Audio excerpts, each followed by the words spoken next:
Sahabat yang dikasihi oleh Tuhan Yesus Kristus, mari sekarang ini kita berdoa. Kami mempersiapkan diri mendengar sabdamu, nyatakanlah kebenaran firman-Mu kepada kami. Dan layakkanlah hamba-Mu yang penuh dengan dosa dan kesalahan ini untuk menyampaikan kebenaran firman-Mu yang kudus. Kami mau serahkan ini semua dalam nama Bapa, Putra, dan Roh Kudus. Amin. Sabda Tuhan terambil dari kitab Galatia pasal yang pertama ayat yang ke-11. Sebab aku menegaskan kepadamu, saudara-saudaraku, bahwa Injil yang kuberitakan itu bukanlah Injil manusia. Sahabat yang dikasihi oleh Tuhan Yesus Kristus, secara konteks bacaan kita itu menceritakan bagaimana jemaat yang ada di Galatia itu tertekan, terdesak, dan terhimpit oleh guru-guru palsu yang memberikan pengajaran kepada mereka bahwa iman kepada Kristus itu harus ditambahkan sebagai prasyarat-prasyarat penting yang melekat yang tidak boleh ditinggalkan, yaitu prasyarat hukum Taurat.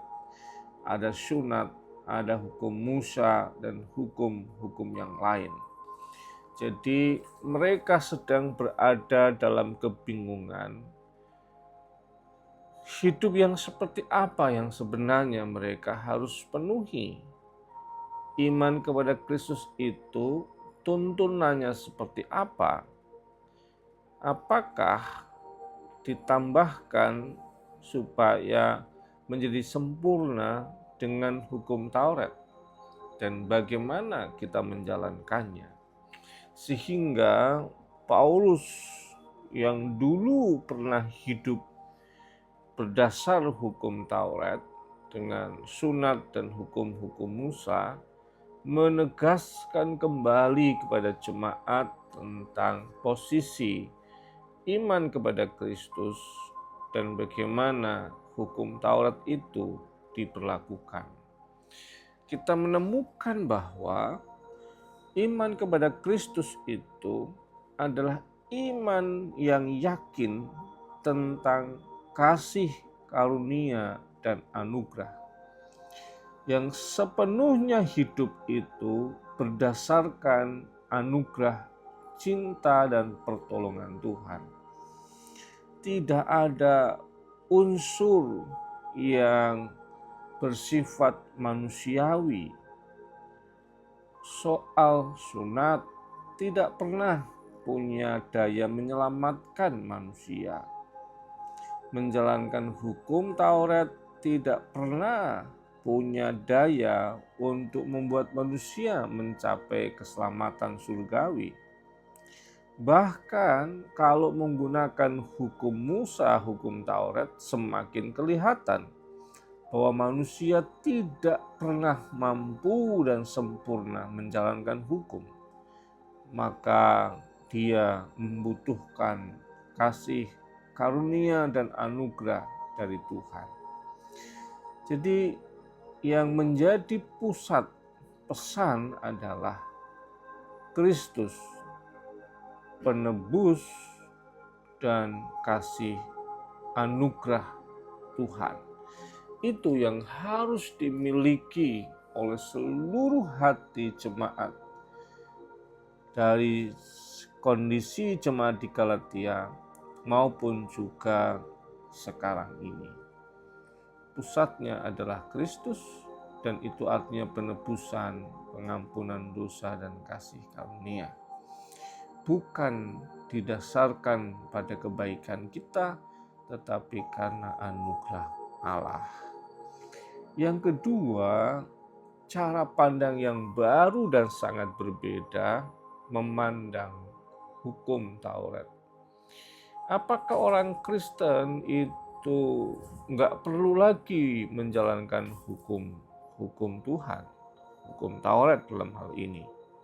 Karena sudah kasih karunia, ya sudah, kalau begitu kita hidup dengan keyakinan anugerah Allah melampaui semua dosa kita. Kalau begitu ya sudah, hidup kita dosa tidak apa-apa, wong anugerah Allah lebih besar. Bukan seperti itu, tetapi memperlakukan dan melihat mentaati hukum itu berbeda sekali cara pandangnya. Kita menjalankan hukum dalam rangka untuk memelihara keselamatan anugerah Allah. Kita menjalankan hukum Tuhan itu dalam rangka untuk memelihara damai sejahtera yang Tuhan sudah anugerahkan kepada kita. Bukan untuk mencapai damai, tetapi mempertahankan damai itu. Kita sudah ada dalam damai, tetapi ketika kita hidupnya melanggar dengan seenaknya saja atas hukum Taurat 10 hukum Tuhan itu, maka kita akan kehilangan damai itu. Dan tentu menjalankan hukum itu disemangati sebagai cara kita untuk menghaturkan syukur kepada Allah atas hidup. Saya pernah pakai ilustrasi orang yang ada dalam kuasa dosa itu seperti orang yang dicekik sama iblis gitu ya, digendong iblis, tidak bisa lepas dan dicekik sama iblis gitu. Nah, kemudian Tuhan datang dan membebaskan kita dari cekikan iblis itu. Sekarang pertanyaannya, setelah dibebaskan, apa kita mau dicekik lagi? Setelah kita dibebaskan, sudah nafasnya lega, nafas panjang, sudah enak, apa kita mau kemudian kita mengalami hal-hal buruk, hal yang menyiksa, yang memberatkan hidup kita gara-gara kita seenaknya dalam hidup? Tentu tidak. Itu fungsinya. Kiranya Tuhan memberkati. Amin. Mari kita berdoa. Bapa kami yang di surga, dikuduskanlah namamu, datanglah kerajaan-Mu, jadilah kehendak-Mu di bumi seperti di surga. Berikanlah kami pada hari ini makanan kami yang secukupnya, dan ampunilah kami akan kesalahan kami, seperti kami juga mengampuni yang bersalah pada kami. Dan jangan bawa kami dalam pencobaan, tapi lepaskanlah kami dari yang jahat. Karena Engkau yang punya kerajaan dan kuasa dan kemuliaan sampai selama-lamanya. Amin.